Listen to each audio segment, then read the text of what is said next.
Indira Sawhney versus Union of India. ఈ కేసులో విధించినటువంటి 50% reservation slab దాటుతుంది కాబట్టి ఇది దాటడం చట్టవిరుద్ధం అనేటువంటి మాట. రెండో మాట హైకోర్టు చెప్పింది. అంటే ఈ 2 దెబ్బలతోటే ఇదాంతో ఎగిరిపోకుండా దీంతో ఎగిరిపోతుంది ఆ జీవో. ఇది క్లియర్. కానీ ఇప్పుడు దీని కథ ఏంది, ఎందుకోసం ఇంత ఆరాట పడతా ఉన్నాడు రేవంత్ రెడ్డి గారు అనంటే, ఈ జీవో ఇచ్చిన తర్వాత కొట్టేసినా పర్వాలేదు, కానీ బీహార్ ఎన్నికల్లో ప్రచారం చేయాలి కదా, మేము ఇక్కడ జీవో ఇచ్చినాము, ఇక్కడ ఇంప్లిమెంట్ చేస్తున్నామని డంబాచారం కొట్టుకొని వాళ్ళ పార్టీకి లబ్ధి చేకూర్చడం కోసం ఈ డ్రామా కట్టిండు అన్నట్టు. బీహార్ ఎన్నికల్లో చెప్పడం కోసం ఈ డ్రామా కట్టిండు.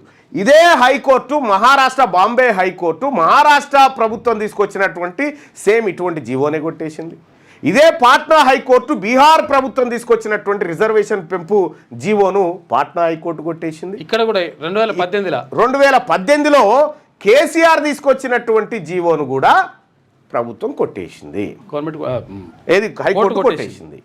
ఇక్కడ ఈ 3 ఉదాహరణలు రెడీగా ఉన్న తర్వాత, ఈ 3 అంశాలు మన కళ్ళ ముందున్న తర్వాత ఈ జీవో పాస్ అవుతుందని గుజ్జంతా ఈ జీవో హైకోర్టులో నెగ్గుతుందని బుర్రున్న ఎవడు కూడా ఒప్పుకోడు.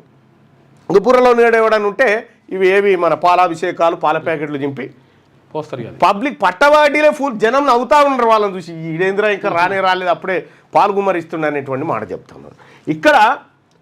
ఇక్కడ మనము బుట్టంగారి మాధవరెడ్డిని తప్పు పట్టడానికి వీల్లేదు, అతని కోర్టుకు వెళ్ళే హక్కు ఉన్నది.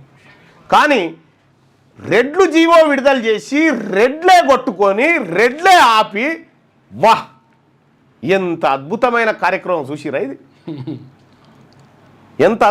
దీని వెనకాల 100% జానారెడ్డి. నిన్న జానారెడ్డి ఏదో పుష్పగుచ్చం అందుకుంటా ఉండే, ఏదో ఫోటో వచ్చింది. అంటే ఇది కేసు పడ్డది ఆగిపోయిందని పుష్పగుచ్చం అందుకుంటాం, ఏదో ఫోటో వచ్చింది నాకు. అన్న చూడన్నా ఈ దొంగ చూడు బ్యాక్ ఎండ్లో ఉండి ఏం చేస్తున్నాడు అని పెట్టిరు.